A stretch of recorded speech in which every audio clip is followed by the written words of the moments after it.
Euflexa. Ácido hialurónico de tercera generación, rápido y eficaz.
La vida no es esperar a que pase la tormenta, es aprender a vivir bajo la lluvia.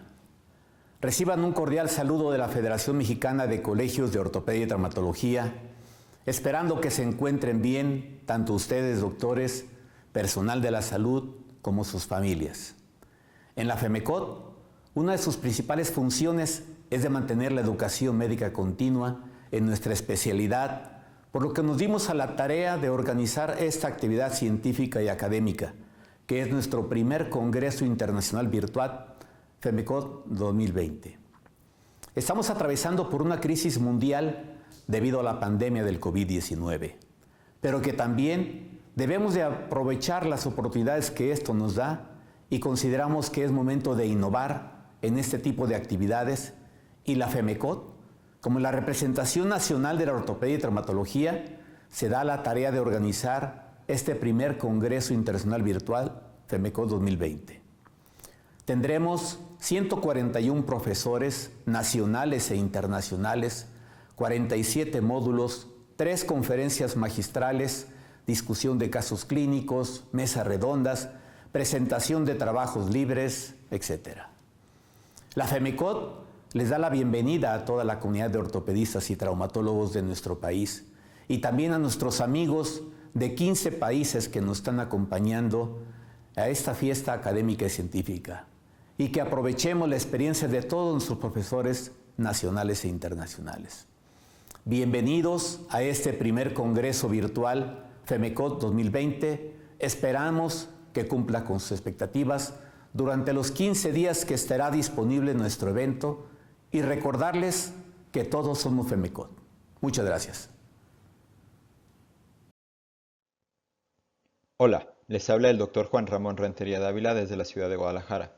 Antes de comenzar, quiero agradecer a FEMECOT y al comité organizador de este primer Congreso Virtual Internacional de Ortopedia y Traumatología por la invitación a participar. Mi tema es disinesia escápulo-torácica. La disinesia de la escápula es una alteración en la posición o en los movimientos escapulares. La definición proviene de las etimologías griegas dis, que significa alteración o anomalía, y kinesis, que significa movimiento. Es un término únicamente descriptivo, no sugiere la etiología ni va a definir una lesión específica. Sin embargo, esta se presenta en un 68 a 100% de las lesiones de hombro, por lo que estoy seguro que todos hemos visto alguna vez un caso de estos. Para identificar la disinesia es primero importante conocer la posición normal de la escápula. Se han realizado diferentes estudios anatómicos y describen que la posición que ocupa la escápula en reposo en relación al tórax es en promedio de 5.4 grados de rotación superior, 41.1 grados de rotación interna y 13.5 grados de inclinación anterior. Además, gracias a la articulación esternoclavicular y acromioclavicular, realiza un deslizamiento superior e inferior a través del tórax, además de un deslizamiento anterior y posterior alrededor de la curvatura torácica. Tiene 3 ejes de rotación, vistos en la figura de la derecha como X, es un eje transversal a lo largo de la espina escapular el cual resulta en un movimiento de inclinación anterior y posterior. Y, el cual es un eje perpendicular al cuerpo escapular con movimientos de rotación hacia arriba o hacia abajo. Y finalmente Z, el cual es un eje vertical a lo largo del borde medial, cuyos movimientos son de rotación interna y rotación externa. La combinación de movimientos de rotación externa con inclinación posterior, rotación superior y traslación medial se conoce como retracción escapular. Por el contrario, la rotación interna con inclinación anterior, rotación inferior y traslación lateral es la protracción. Al acto de encoger el hombro, vamos a combinar movimientos de traslación superior con inclinación anterior y rotación interna de la escápula. Independientemente de cuál sea la causa de la disinesia, el resultado final en la mayoría de los casos es una protracción de la escápula, ya sea en reposo o durante el movimiento.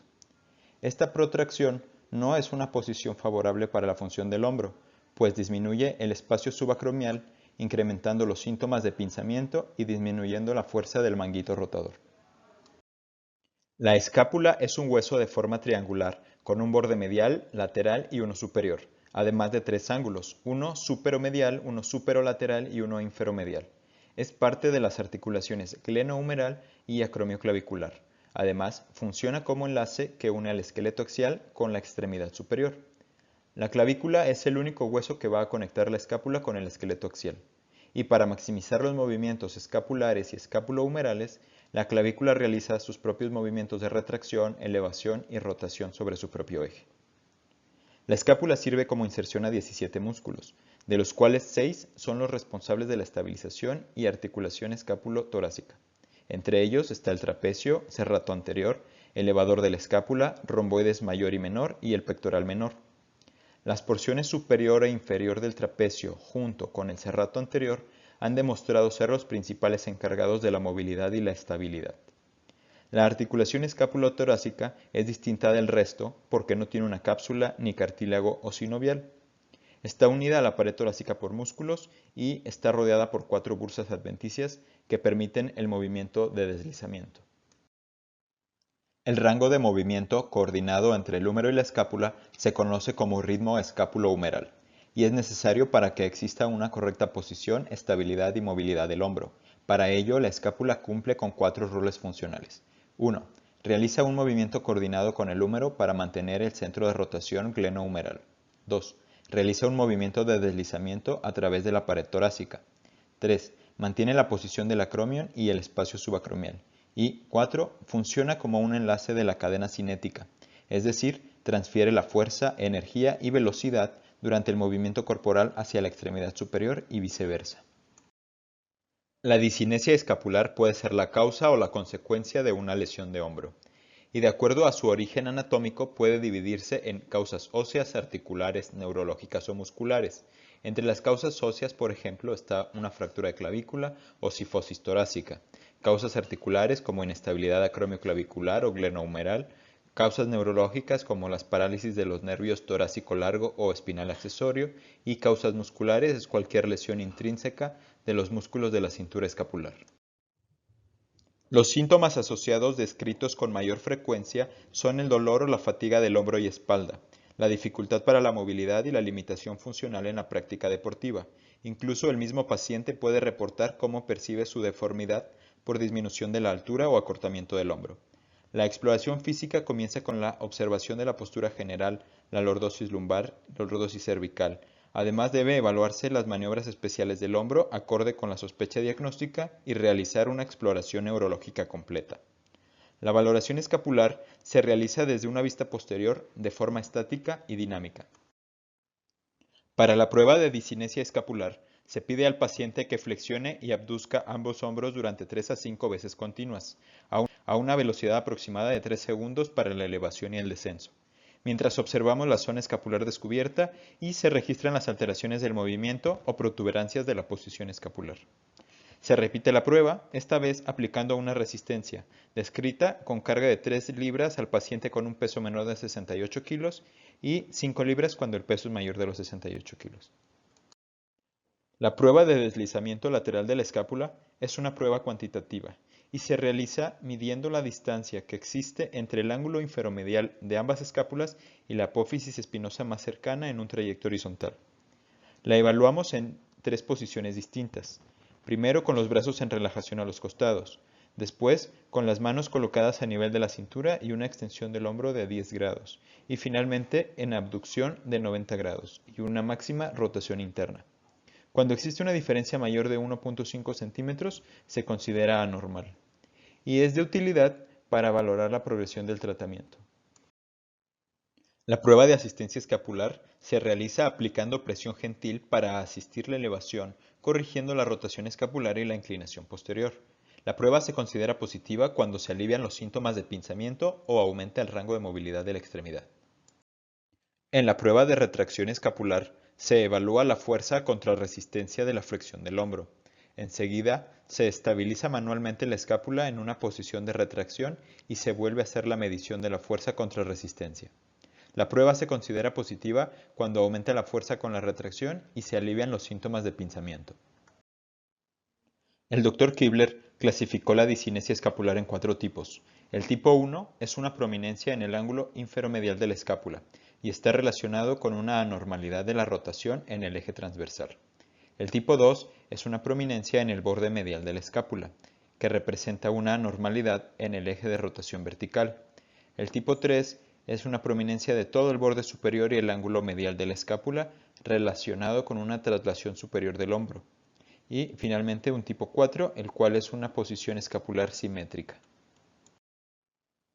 El tratamiento va a depender de la causa. Como hemos revisado hasta ahora, diversas alteraciones anatómicas pueden ser el origen de la disinesia. Por lo tanto, la cirugía para restablecer la anatomía será la indicación primaria en casos de fracturas, luxaciones o desinserciones musculares. En este algoritmo de toma de decisiones, se hace una correlación entre la causa de la disinesia con otros hallazgos clínicos particulares, que nos ayudan a determinar el tratamiento de forma específica para cada caso. El pilar del tratamiento de la disinesia escapular es la terapia física, para aliviar los síntomas asociados con la falta de flexibilidad, el dolor en puntos gatillo y restablecer la fuerza y patrones de activación muscular. La terapia física comienza de proximal a distal y el objetivo es recuperar una posición óptima funcional de la escápula. Todo programa de rehabilitación debe incluir ejercicios de activación de la cadena cinética, de particular importancia para los deportistas con movimientos repetitivos del brazo por encima del nivel del hombro. La secuencia de ejercicios de rehabilitación se adapta de forma individual y depende del progreso de cada fase. En esta tabla se describen los ejercicios que han reportado mayor respuesta en mediciones con electromiografía. Están agrupados de acuerdo con el músculo al que están enfocados y se describe las implicaciones clínicas de cada uno de ellos. Han sido tomados en cuenta los músculos que, como mencioné anteriormente, son considerados los principales estabilizadores de la escápula. Gracias por su atención.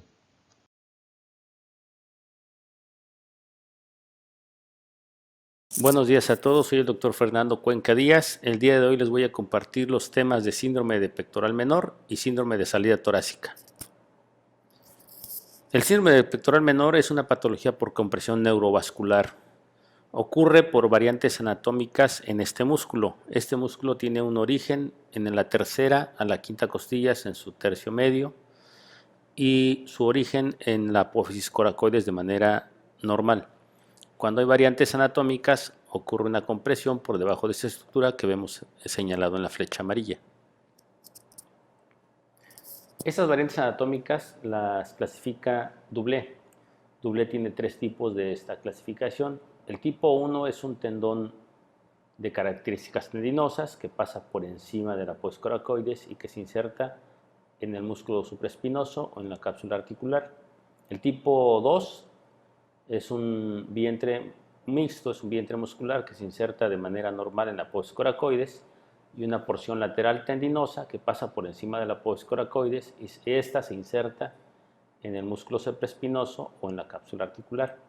Y el tipo 3, que es un tendón de vientre netamente muscular que pasa por encima de la apófisis coracoides y se inserta en el músculo supraespinoso o en la cápsula articular. El cuadro clínico de esta patología es un dolor neuropático. El dolor neuropático es un dolor característico típico. Se puede desencadenar con un punto gatillo localizado en la apófisis coracoides, como vemos en la imagen. Esta presión provoca una parestesia, un dolor neuropático que irradia a todo el brazo y al hombro. Y las actividades en las cuales el brazo se eleva aumenta el dolor. Los estudios diagnósticos que utilizamos para auxiliarnos en esta patología son el ultrasonido y la resonancia magnética nuclear. Quienes realicen este estudio deberán tener conocimiento de estas variantes anatómicas frecuentes para que cuando se presenten, obviamente las identifiquen y las describan en sus estudios. El diagnóstico diferencial de esta patología es cualquier dolor que se origine en el hombro, principalmente una radiculopatía de C7, C8, y por la localización anatómica del sitio principal del dolor pensaremos en una tendinitis del bíceps en su porción larga. En cuanto a la fisiopatología del síndrome de pectoral menor, bueno, se caracteriza por una parestesia en el territorio del nervio mediano. Las parestesias empiezan en la cara anterior del hemitórax, se irradian a la cara anterior del hombro, la cara lateral del brazo, la cara interna del antebrazo, hasta llegar al tercero y quinto dedos, originados claramente por una compresión del nervio mediano y la arteria axilar, que en conjunto nos dan dos tipos de sintomatología: sintomatología neurológica y sintomatología vascular. En cuanto al síndrome de salida torácica, esa es también una patología de características dolorosas del tipo neuropático típico. A diferencia del síndrome del pectoral menor, esta patología irradia al hombro, al brazo y también al cuello. Su origen es diverso y multifactorial, como veremos más adelante. En cuanto a las características epidemiológicas de esta patología, tenemos que la prevalencia es mayor en mujeres. Y de acuerdo a la literatura que busquemos, encontramos que el rango de edad de afección de estas mujeres va desde los 30 a los 50, de los 35 a los 50 o de los 40 a los 60 años. En promedio, 35 a 50 años es el rango de edad en el cual se presenta esta patología. Se asocia frecuentemente con actividad manual por arriba de la cabeza. Una característica física típica de estas personas, de estas pacientes, porque la mayoría son mujeres, es que tienen un cuello corto y están asociados a malos hábitos posturales, a actividades de escritorio en las cuales tienen que permanecer durante largos periodos de tiempo con los hombros hacia adelante en una posición de hipercifosis. En cuanto a la etiología, pues es muy variada. La principal causa de este síndrome son las variantes anatómicas propias de la salida torácica, que se caracteriza principalmente por fascias musculares o variantes anatómicas en cuanto a arterias y venas. El trauma y secuelas también juegan un papel importante, principalmente en lesiones óseas y musculares, principalmente fracturas de hombro, apófisis coracoides o la clavícula, y sus secuelas derivadas de su manejo, ya sea médico o quirúrgico. Los tumores y el embarazo también juegan un papel importante en este origen de esta patología, aunque en menor proporción, pero siempre debemos tenerlas en mente. La etiología es un problema de contenido y continente. En cuanto a los estudios diagnósticos, son todos estos, son las radiografías, el ultrasonido, la angiotomografía, la resonancia magnética nuclear y la electromiografía. Todos estos estudios deben estar enfocados a la búsqueda de alguna patología en particular, de una variante anatómica específica, y se pueden hacer algunos de ellos o todos ellos dependiendo la exploración, la orientación que nos dé esta exploración y lo que necesitamos complementar de nuestra exploración. El diagnóstico de esta patología es netamente clínico, es un diagnóstico muy claro cuando tenemos en mente esta patología, cuando la conocemos, cuando la tratamos de manera frecuente. Es relativamente sencillo diagnosticarla y manejarla y se basa principalmente en una historia clínica muy amplia y una exploración física muy cuidadosa y dirigida hacia esta patología. La exploración física es el punto medular para el diagnóstico de la enfermedad. Empezamos la exploración física con estas maniobras: Spurling, Addison-Wright, Ross, compresión de plexo braquial, colapso por rascado, Tinel, Fallen, Durkheim. Todas ellas empezamos de proximal hacia distal, de la cabeza, cuello, hombro, brazo y terminamos en la mano. Puede haber más de un sitio de compresión neurológica. La exploración física es muy esclarecedora de esta patología. Para el tratamiento de ambos síndromes, bueno, tienen dos tratamientos, uno es el médico y el quirúrgico. Empezamos siempre con el tratamiento médico, corrección de malos hábitos posturales, hacer consciente al paciente, a la persona, de estos hábitos negativos, mandarlos a rehabilitación para un mejor resultado, y en caso de que ambos fallen o todo esto falle, ofrecer el manejo quirúrgico, que en la mayoría de los casos resuelve las patologías. En cuanto a las recomendaciones en la práctica diaria, en la práctica ortopédica, debemos pensar que existen otras causas de dolor en el hombro, no necesariamente ortopédicas típicas, en pensar que tenemos otras estructuras en esa zona, como son las estructuras neurológicas, vasculares, que también son fuente importante de dolor. Y en ese tenor pensar que siempre el dolor va a ser un dolor de tipo neuropático. Va a haber un punto gatillo, hay radiaciones típicas en las zonas que ya comentamos, y para poder llegar a esta práctica, a este diagnóstico, pues debemos hacer una historia clínica amplia, cuidadosa. Les comentaba que el punto principal para el reconocimiento de estas patologías siempre es la exploración física, meticulosa y dirigida. Reconocer que existen otras causas de dolor no ortopédica y dirigir nuestra exploración a estas enfermedades. Estas enfermedades responden de manera adecuada si se manejan bien en cuanto a tiempo y forma. Y si tenemos dudas en cuanto al manejo o al diagnóstico, tenemos siempre la opción de referencia con alguien que nos pueda apoyar para este manejo. Eso es todo. Les dejo mi correo. Cualquier pregunta, estoy a su disposición. Muchas gracias por la invitación al Congreso.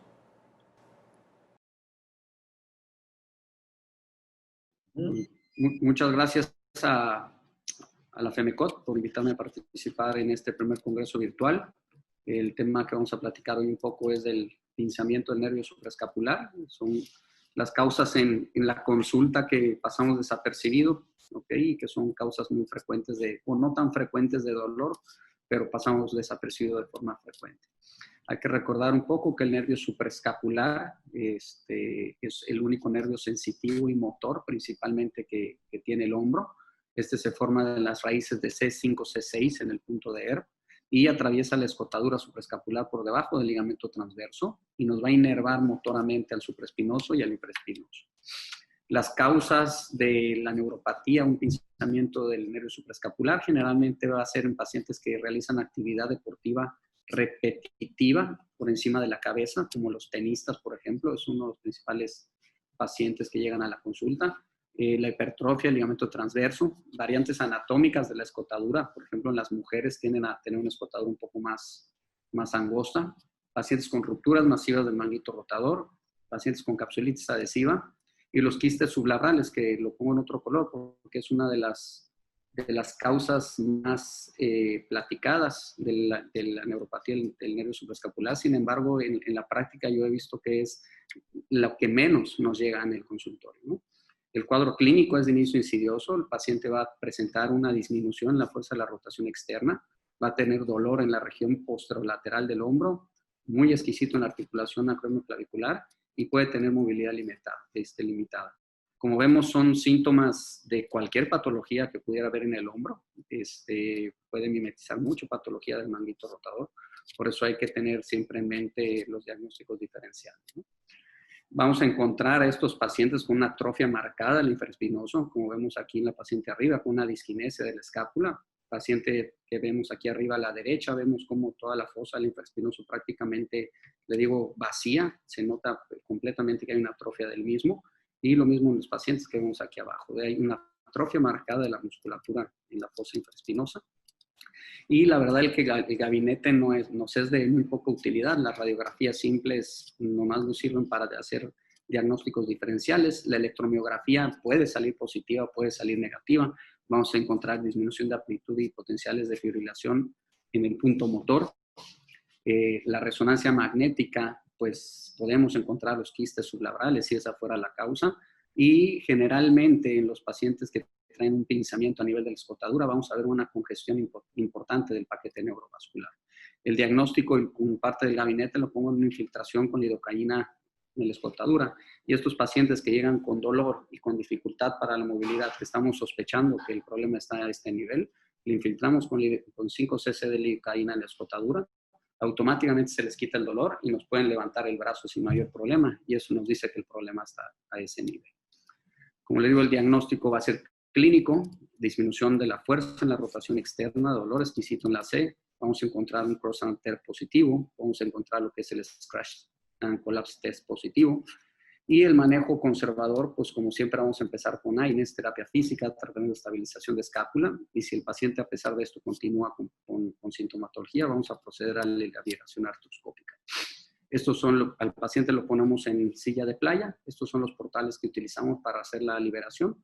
Nuestro portal de visión va a ser el portal lateral y vamos a trabajar a través del portal anterolateral y el portal de Nevassier, que es crucial para poder realizar esta cirugía. La liberación yo la hago en particular con una técnica un poco distinta. Se hace una liberación más accesible. Introducimos una pinza de canasta por el portal posterior y aquí en el video les muestro cómo tanto en el modelo como en resonancia magnética tenemos un acceso directo con una orientación ideal para poder realizar la liberación del ligamento transverso. Este es un video de cómo hacemos la liberación paso a paso. Tenemos nuestra visión como les mostré en el portal lateral. Aquí a la derecha vamos a estar viendo la parte profunda del ligamento coracoacromial. Estamos realizando nuestro portal de Nevassier. Vamos a ver la fosa del supraespinoso. El supraespinoso lo vemos aquí abajo. Y inmediatamente del ligamento coracoacromial vamos a identificar los ligamentos coracoclaviculares, ¿no? El trapecio y el conoide. Y debemos recordar que el ligamento transverso es una extensión del conoide. Entonces, nuestra principal referencia que vamos a tener en el momento de hacer la liberación del ligamento transverso es el conoide. ¿Okay? Debemos de tener peculiar cuidado en no lesionar el paquete vascular, por eso es de vital importancia el uso del punzón romo en esta zona. Nosotros debemos ir liberando poco a poco y por encima del ligamento transverso, donde pasa el paquete vascular con el punzón. Y una vez que tenemos nuestro punzón en esa zona, incluso lo metemos dentro de la escotadura refiriendo el paquete vascular, de tal forma que sabiendo que teniendo nuestro punzón en esa zona, ¿okay? Nosotros podemos trabajar de forma segura en la parte, digamos, lateral al punzón. Ahí estamos viendo cómo estamos identificando la zona donde nos vamos a meter, ¿ok? Ahí justamente abajo está marcando el punzón, está el ligamento transverso, y ahí identificamos al fondo el punzón, cómo está dentro de la escotadura, ya nos llevamos el paquete vascular y podemos trabajar sin mayor preocupación a causar alguna lesión.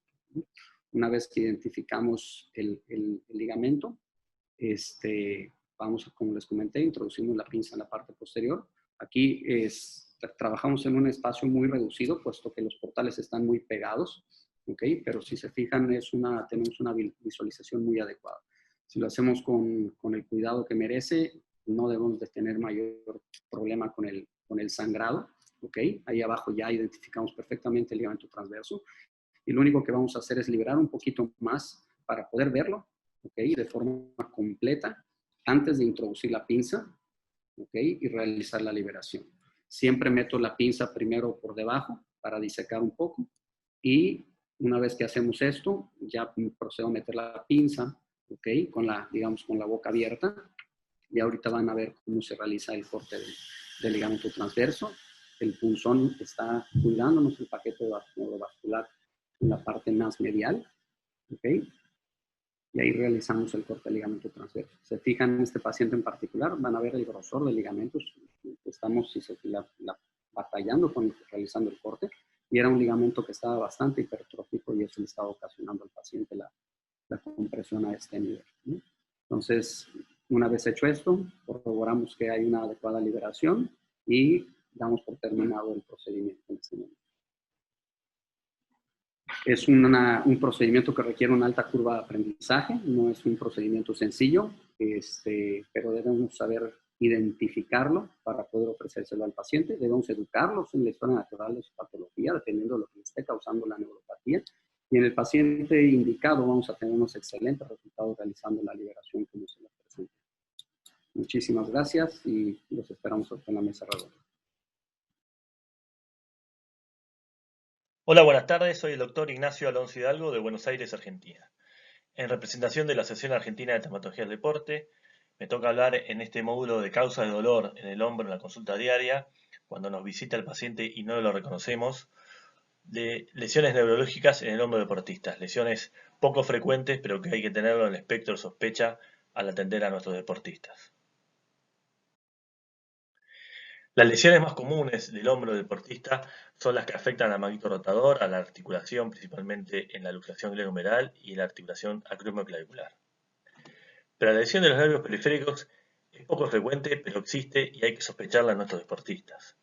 Estas lesiones aumentaron a expensas del aumento de los deportes recreacionales, donde sus síntomas son en su mayoría difusos y transitorios, haciendo que el diagnóstico sea difícil y la sospecha sea el principal elemento que tiene el médico para resolverlo. Y donde los deportes de contacto y colisión son los que más frecuentemente presentan estas lesiones de nervios periféricos. Dentro de los nervios periféricos afectados se encuentran el axilar, el circunflejo, supraescapular, torácico largo, espinal, accesorio, músculos cutáneos. Los síntomas principales son la quemazón o el Werner, que te puede referir el deportista, parestesias o el signo del hombro muerto. Esto, si uno lo sospecha, ayuda a tener un diagnóstico temprano del deportista y ayuda a tener una pronta recuperación y retorno al deporte. El más frecuente de los lesionados es el nervio circunflejo o axilar, que es el que voy a hablar al final, y más extenso. Dentro del mecanismo de lesión de las lesiones del nervio periférico del deportista, el trauma es la causa más frecuente. Este trauma puede ser único o un microtrauma repetitivo, que se pueden ver en deportes como el tenis o el golf. El estiramiento, más que nada, después de una caída sobre el hombro o el cuello, una hiperextensión, donde las lesiones van de la neuropraxia hasta la axonomesis o neurotmesis. En la mayoría de los deportes, las lesiones neurológicas de los nervios periféricos son leves, donde la neuropraxia es la causa más común. La neuropraxia es la lesión de las fibras axónicas, sin que se produzca una sección completa del nervio y con conservación de la vaina de Schwann. Hay que hacer un diagnóstico diferencial con las lesiones de las raíces cervicales y el plexo braquial, donde la radiculopatía cervical, síndrome del quemazón o la neuritis braquial son las más comunes. Con respecto a la radiculopatía cervical, hay que aclarar lo que ya todos sabemos, que la causa principal es la discopatía cervical aguda, donde los síntomas de cervicobraquialgia hacen confundir el examen físico con una patología propia del hombro o de un nervio periférico del hombro. En todo deportista con dolor a nivel del hombro, uno debe sospechar o incluir en su diagnóstico la exploración del raquis cervical y entender que a veces los síntomas son parecidos o similares. El síndrome del quemazón o urente es el síndrome más frecuente del plexo braquial en los deportistas, secundario a una lesión de los troncos superiores del plexo braquial, donde el mecanismo de lesión es el estiramiento del plexo o el trauma directo.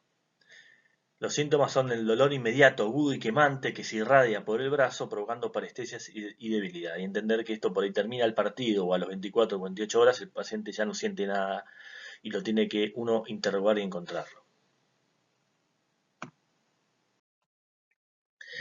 La lesión del nervio accesorio espinal, poco frecuente. El nervio espinal inerva el trapecio, el esternocleidomastoideo, los traumas directos sobre el cuello o tracciones por una caída sobre el hombro. Da como síntomas dolor y debilidad en la elevación anterior y abducción del hombro. Se ve la caída de la cintura escapular y un desplazamiento hacia lateral del borde inferior de la escápula. La lesión del nervio torácico largo, el cual inerva el músculo serrato mayor, que da abducción y estabilización de la escápula. El mecanismo es la tracción con el brazo por encima de la cabeza, el golpe directo sobre el hombro o el tórax lateral, o compresiones con antepulsión de la escápula, como se puede ver en el swing de golf, movimiento repetitivo. Da como síntomas un dolor periescapular, chasquidos dolorosos en la escápula durante los movimientos del hombro y debilidad en la elevación del brazo. En estadios avanzados se puede manifestar hasta con una escápula alada. Poco frecuente esta lesión, dentro del espectro sospecha y entender el mecanismo y el deporte que practica nuestro paciente.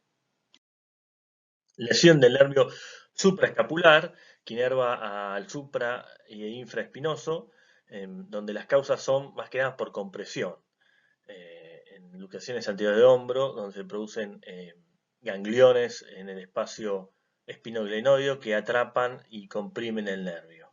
Dolor muscular, debilidad, más que nada en la rotación externa y elevación, y hipotrofia muscular. Sospecha es la principal forma de diagnosticarlos y el tratamiento puede llegar a ser quirúrgico liberando el nervio según la técnica que uno crea necesaria. El nervio músculo cutáneo que inerva al bíceps, el braquial anterior y el corocoraquial. Las causas son las luxaciones anteriores de hombro, fracturas y tumores. Clínicamente lo que se ve es una disminución de la flexión del antebrazo. Es claramente un diagnóstico bien clínico y el paciente muchas veces está compensando con la pronación del antebrazo y la flexión del codo. El tratamiento es kinésico, liberación, descompresión manual y eventualmente infiltraciones.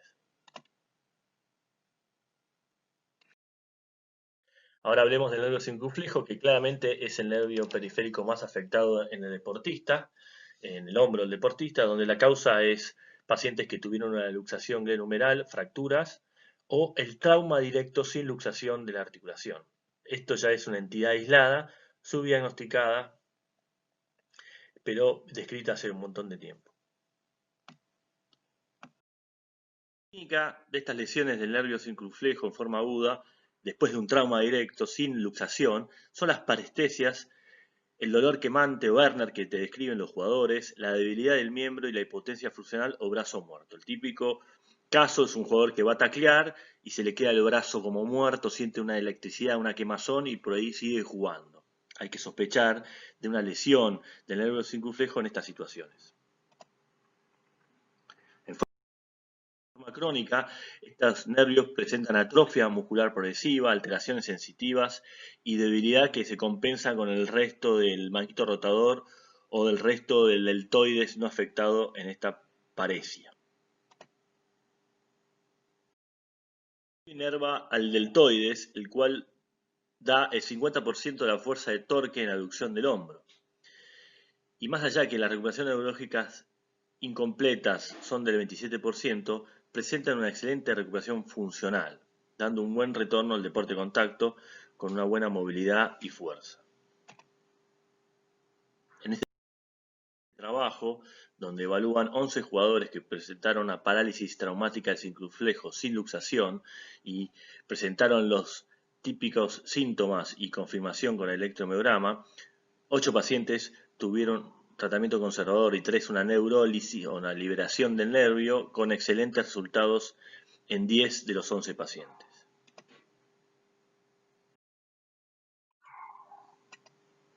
Es por esto que está bien claro que el tratamiento conservador de estos jugadores tiene excelentes resultados. Hay que saber diagnosticarlos, darle el reposo y el tratamiento no quirúrgico necesario para estos casos. Acá hay ejemplos de pacientes que tuvieron atrofia del deltoides posterior a una lesión del circunflejo, traumática sin luxación, y cómo fue la evolución a los 3 años. Más ejemplos, un mismo jugador, 2 años, 5 días, 3 meses, 3 años, y cómo es la evolución clínica de estas lesiones neurológicas con tratamiento no quirúrgico. Entonces, entender que el diagnóstico a veces es difícil y puede provocar un diagnóstico tardío y puede provocar un nervio que sufre traumas repetitivos, haciendo que el porcentaje de recuperación sea más bajo.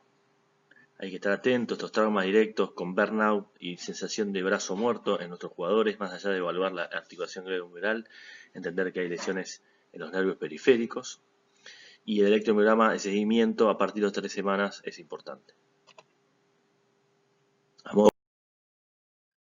Bueno, a modo de conclusión, estas lesiones neurológicas del hombro del deportista, saber que existen, son poco frecuentes comparado con otras lesiones en el hombro, saber que sus síntomas son difusos, leves y transitorios, tener bien claro cuál fue el mecanismo de la lesión, no dejar de hacer una evaluación integral de nuestro deportista y saber que el tratamiento no quirúrgico tiene muy buenos resultados siempre y cuando se haga un diagnóstico temprano.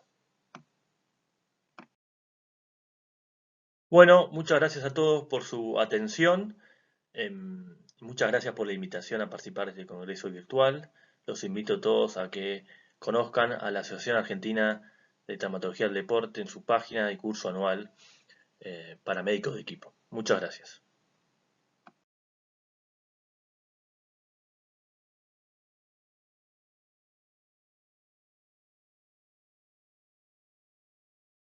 ¿Causa o es el efecto de este dolor que nos está refiriendo el paciente? Hola, buenas tardes. Bien, bueno, como hemos visto en las pláticas, lo primero que hay que hacer es una exploración física completa. Ver al paciente, ver exactamente cuáles son sus síntomas y tener la mente abierta para hacer un interrogatorio completo y minucioso, siempre teniendo en cuenta que puede haber causas que no son la primera causa que pensamos en el caso de una discinesia. Ya vimos que puede haber lesiones neurológicas de diversos índoles y puede haber lesiones combinadas. Una lesión neurológica ocasiona una discinesia de la escápula y esa discinesia de la escápula originar, por ejemplo, síntomas de pinzamiento. Entonces, si nos quedamos únicamente con los datos de pinzamiento, el tratamiento va a ser insuficiente. Es por ello que es importante, como les menciono, la historia clínica completa, exploración física y corroborar el diagnóstico que tenemos de sospecha o hacer algún estudio paraclínico que nos ayude también a excluirlo. Ya sea una resonancia magnética, una electromiografía o en algunos casos hasta una artroscopía diagnóstica, como del nervio supraescapular, que podemos tener únicamente datos clínicos y lo vamos a confirmar hasta verlo directamente, la compresión en una artroscopía.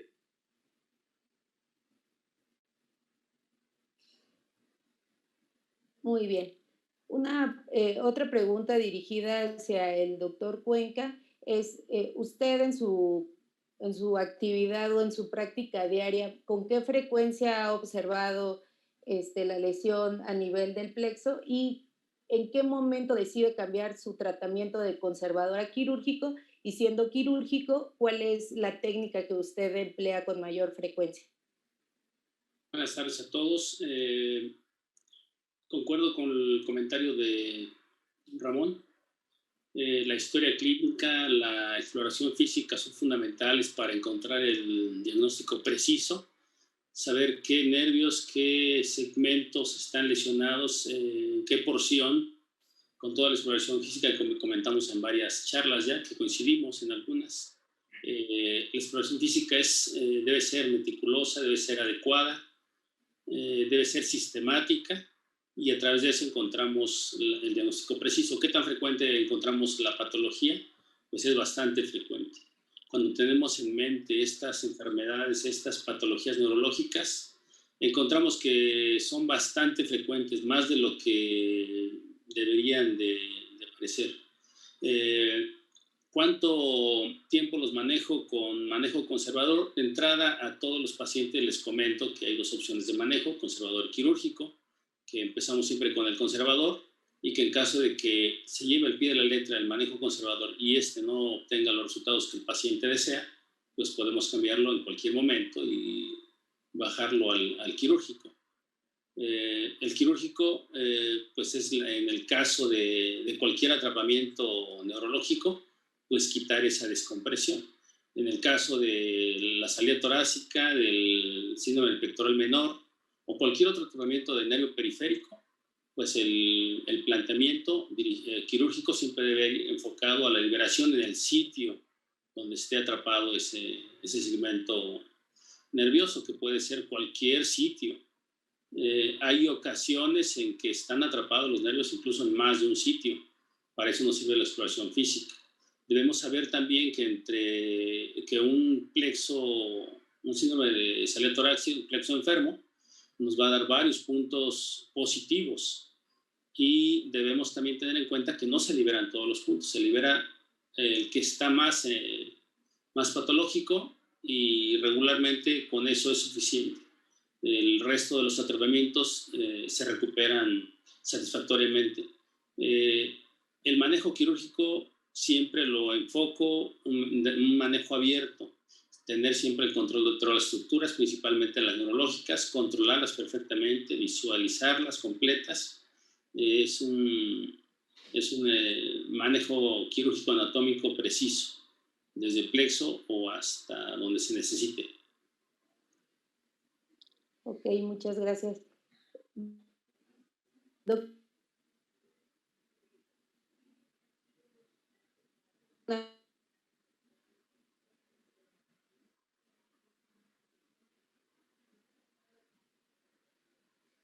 Se cortó un poco la doctora, creo, ¿no?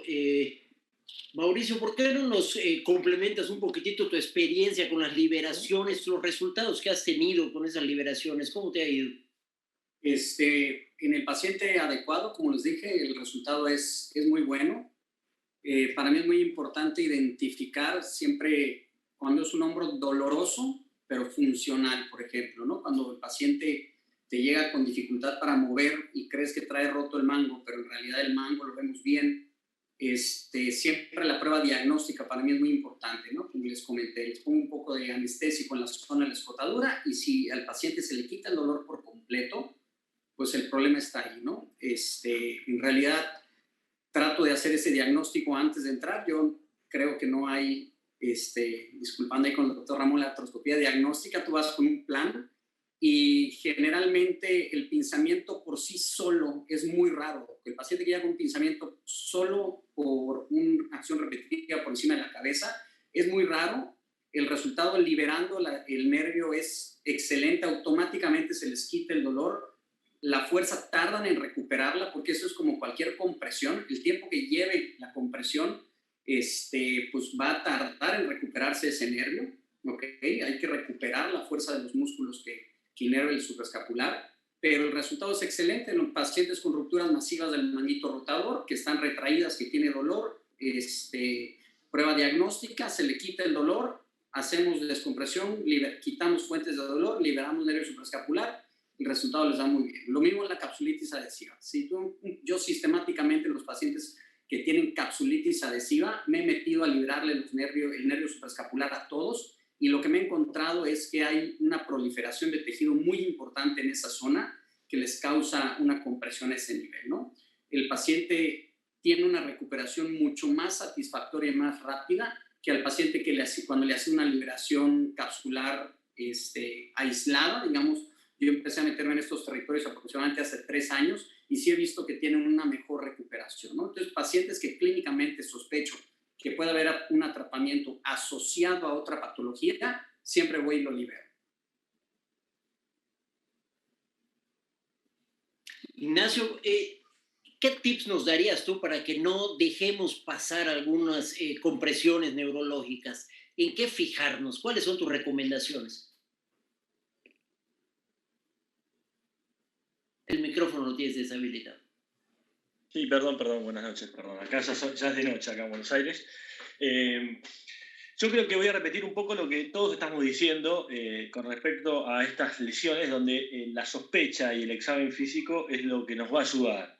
Y dentro del deporte, cuando uno maneja deportistas o es médico de equipo y está en el campo de juego, y en mi caso, que yo soy médico del rugby, saber bien el mecanismo de lesión, o sea, uno tiene que estar atento a dónde fue la causa, cuál fue el mecanismo, cuál fue el golpe. Eso nos va a ayudar, digamos, es el tip que yo puedo sumarle a todo lo que ya dijimos acá, que todos más o menos coincidimos. Son lesiones poco frecuentes, donde la sospecha es lo más importante, y yo lo que puedo sumarle es estar atentos a veces con el mecanismo de lesión o el gesto deportivo que nos puede dar a una herramienta para ayudarnos al diagnóstico, que básicamente en todas estas lesiones neurológicas, tema poco frecuente y raro, es un tip que les puedo sumar a esto.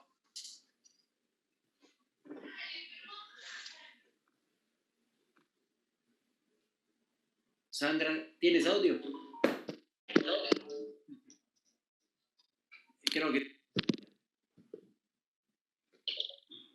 Tuve algunos problemas.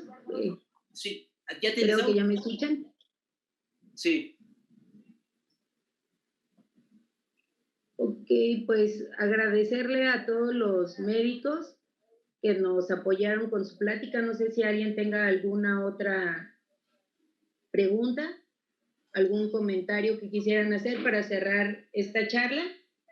Creo que tenemos 3 minutitos y podríamos aprovechar, si les parece, Sandra, de que nos dejasen algo como un tip en particular de algún dato que el paciente nos dé, que nos haga levantar la vista y pensar en que estamos frente a un síndrome comprensivo y no algo de estructura anatómica lesionada. Fernando, ¿nos quieres decir un punto?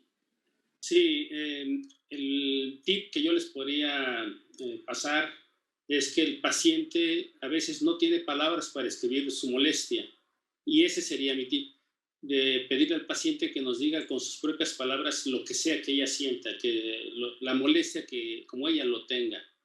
A veces ni siquiera ellos son capaces de decirnos la molestia que tiene. Es un dolor, es un calambre, un entumecimiento, un toque eléctrico, es una pesadez, frialdad. Términos que a veces ya no son médicos, a veces son muy comunes de la gente que no se dedica a esto, pero que nosotros los traducimos y efectivamente son dolores neuropáticos. Y ese sería el punto, ese es el punto exquisito de los pacientes. Juan Ramón, ¿tú crees que todos tengan una hipotrofia muscular que la veamos o algunos no las van a tener? Depende del tiempo de evolución, va a depender del tiempo de evolución, pero también creo que va a ser un paciente que puede ser ya previamente tratado y que no mejoró y se quedaron tal vez cortos en el diagnóstico. Entonces, creo que eso también es algo que tenemos que tomar en cuenta. Un paciente que ya fue tratado previamente por algún otro médico, 1, 2, 3 tratamientos, no está funcionando algo, es probable que el diagnóstico con el que se le está tratando es el incorrecto o es insuficiente, y complementar con los estudios o las pruebas terapéuticas como la que hace el doctor Mauricio con el nervio supraescapular, que muy bien lo menciona, y creo que eso es uno de los tips más que podría decirles con los pacientes. Mauricio. Yo complementar un poco lo que dice el doctor Ignacio, la historia del trauma. Y la historia del trauma, no solo el trauma agudo, sino el microtrauma repetitivo, ¿no? Yo hice énfasis en el tenis, porque así viene descrito, pero hoy por hoy el paciente que más hace acción repetitiva por encima de la cabeza, hay mucho paciente que ahorita está de moda los ejercicios funcionales, CrossFit, levantamiento repetitivo, y ese paciente desde la historia, desde que nos platican lo que están haciendo, tenemos que sospechar que puede haber una lesión neurológica. Y lo más importante es educar al paciente en eso. El paciente tiene que aceptar su enfermedad. O sea, si tú sigues haciendo eso, te vas a seguir lastimando, ¿no? Entonces es muy importante la historia del trauma, como dice el doctor Ignacio, pero no en un trauma agudo, sino el trauma, cómo llegaste y por qué llegaste a la consulta. y una vez que lo diagnosticamos, educar al paciente en lo que se le está ocasionando, porque es como el paciente con cáncer de pulmón, si no deja de fumar, pues no se le va a quitar, ¿no? Entonces, lo mismo para nuestro paciente, si no deja de hacer la actividad que se lo está ocasionando, va a seguir con el problema mientras lo resolvemos con un manejo conservador, ¿no? Y no tener que llegar al quirúrgico. Ignacio, algunas palabras de cierre, de algún comentario. Bueno, yo creo que como cierre y a título de la mesa, que dice son dolores que el especialista en hombro o el médico del deporte que va a evaluar al artroscopista, las lesiones neurológicas son poco frecuentes y algunas las tiene que tener ahí. Y saber que la mayoría son leves y que por ahí solo el diagnóstico y acompañar al paciente no hay que hacer muchas cosas. O sea, están descritos todos los nervios y los tratamientos quirúrgicos, pero la mayoría son poco frecuentes y la mayoría son de tratamiento de observación y esperarla. Eso lo daría como cierre. Hay que tenerlas en cuenta, pero no hay que volverse loco pensando que tratar de buscarle compresiones a todos los dolores del hombro, porque también te vas a frustrar en el examen físico. Y el examen físico me parece que es lo más importante que hay que llevarse de esta mesa. No, magníficas ponencias, se les agradece mucho. Sandra, tenemos audio contigo, que nos des algunas palabras. Pues solamente recordar a todos los participantes mexicanos que es importante contestar todas las preguntas que van a estar apareciendo. Va a haber un banco de preguntas, es importante contestarlas, ya que de eso va a ser parte de que se cuenten las horas para poder completar lo necesario para recibir el holograma de este congreso. Pues muchísimas gracias a todos los panelistas, Sandra, tu coordinación, a la Federación por pues interesantísima oportunidad que estamos teniendo con esta nueva modalidad de congreso. Les agradezco a todos su tiempo y dedicación. Buenas noches. Buenas noches, muchas gracias. Hasta luego, gracias.